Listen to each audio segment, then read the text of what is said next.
Hello friends, दोस्तों lockdown का एक महीना तो बहुत पहले पूरा हो चुका है। एक महीना 5-6 दिन हो चुका है और हम लोग अभी भी घर पे सुरक्षित हैं, घर पे रह रहे हैं, परिवार वालों के साथ समय बिता रहे हैं और घर में रह रहे हैं कि बहुत सारी नई नई चीजें सीख रहे हैं। और ऑनलाइन क्लास भी मैंने चालू कर दी है अपने घर पे और 6 से 7 में ऑनलाइन क्लास लेता हूं और कुछ छोटे छोटे वीडियोस बनाता हूं जिसमें आपके डाउट रहते हैं, जिससे मैं उम्मीद करता हूं कि हम अपनी इंग्लिश को इम्प्रूव कर सकते हैं। ऐसे फ्रेजेस को पढ़कर याद करके हम अपने इंग्लिश को सचमुच में इंप्रूव कर सकते हैं और सामने वाले पर अच्छा इंप्रेशन छोड़ सकते हैं। तो दोस्तों, आप अपना इसी प्रकार समय बिताएं लॉकडाउन में। मुझे उम्मीद है कि हमारा जो लॉकडाउन है वो 3 मई को खुल जाएगा। उसके बाद शायद धीरे धीरे हमें कॉलेज, स्कूल, कोचिंग क्लासेस जाने का मौका मिलेगा, बाहर जाने का मौका मिलेगा। लेकिन जब तक हम लोग घर पर हैं, जब तक प्रशासन के द्वारा लॉकडाउन खुलता नहीं है, तब तक हमें घर पे ही रहना पड़ेगा और बहुत सारी नई चीजें सीखनी पड़ेगी। दोस्तों, don't dare to go outside, be at home, stay home और learn a lot of things with the help of YouTube, with the help of books, with the help of magazines, newspaper and many other things। बहुत सारे चीजें हैं, बहुत सारे माध्यम है जिसके माध्यम से हम लोग बहुत सारी चीजें सीख सकते हैं घर पर रहकर, नई नई चीजें। और इस लॉकडाउन के बाद अगर आप ऐसे ही वापस आ गए जैसे पहले थे, तो मुझे लगता है इस लॉकडाउन का कोई फायदा नहीं मिलेगा। तो दोस्तों, पॉजिटिव बन के हमें को निकलना है।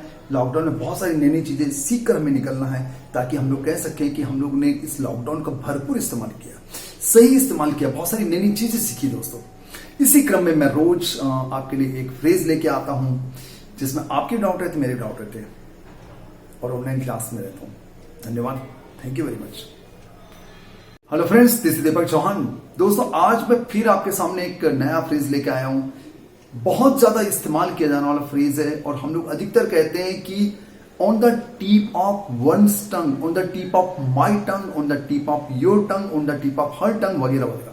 हम लोग कई बार कहते हैं कि वो मुझे याद नहीं आ रहा, बिल्कुल मेरी जुबान पर है, पता नहीं बाहर क्यों नहीं आ रहा है। हम लोग अधिकतर कहते हैं मेरी जुबान पे है, मेरी जुबान पे है। देखो, tip, on the tip of my tongue. Tip का मतलब होता है ये अंतिम छोर, जो हमारा जीभ का जो अंतिम छोर है वहां पर है लेकिन बाहर नहीं आ रहा है। Her name is on the tip of my tongue but I am not getting her name. मुझे I am not remembering her name, I don't remember her name. मुझे उसका नाम याद नहीं आ रहा है बट मेरे on the tip of my tongue है, वो यहां पर है, जबान में बाहर नहीं आ पा रहा है। तो तब हमको यूज करना पड़ेगा हर name is on the tip of my tongue but right now I don't remember her.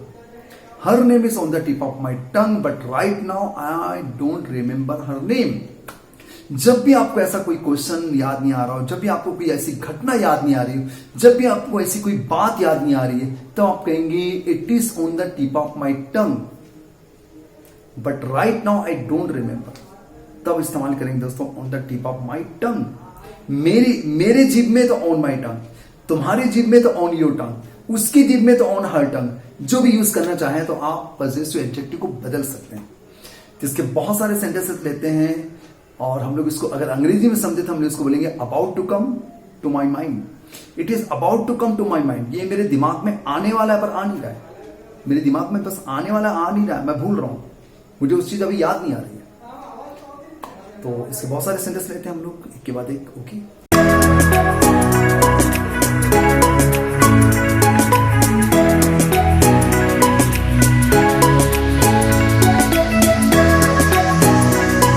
His name is on the tip of my tongue, but right now I don't remember his name. His name is on the tip of my tongue, but right now I don't remember his name. Her name is on the tip of my tongue. Just give me a minute. I will remember it. Her name is on the tip of my tongue. Just give me a minute. I will remember it. उसका नाम मेरे जीभ पर है, उसका नाम just मेरे मुंह में ही, मेरी जबान पे है। मुझे 1 मिनट दीजिए, मैं भी याद करके बताता हूं। मुझे 1 मिनट दीजिए, मैं भी याद करके बताता हूं। I had the answer on the tip of my tongue. I had the answer on the tip of my tongue but during the interview I did not think of it. I had the answer on the tip of my tongue but during the interview I did not think of it. सवाल का जवाब मेरे जबान में था, मेरे दिमाग में था, पर मैं इंटरव्यू के दौरान मुझे सोच न सका, सोच नहीं पाया, नहीं सोचा या मुझे वो याद नहीं आया। I had the answer on the tip of my tongue, but during the interview, I did not think of it. मेरे जबान में था, मेरे दिमाग में था, पर उस समय इंटरव्यू के दौरान वो मेरे पास आ नहीं पाया, मुझे अचानक याद नहीं आ पाया, मैं भूल गया कुल मिलाकर। Just give me a minute, just give me a minute. Her birthday is on the tip of my tongue. मुझे 1 मिनट दीजिए, उसका जन्मदिन मेरे जबान पर रही है।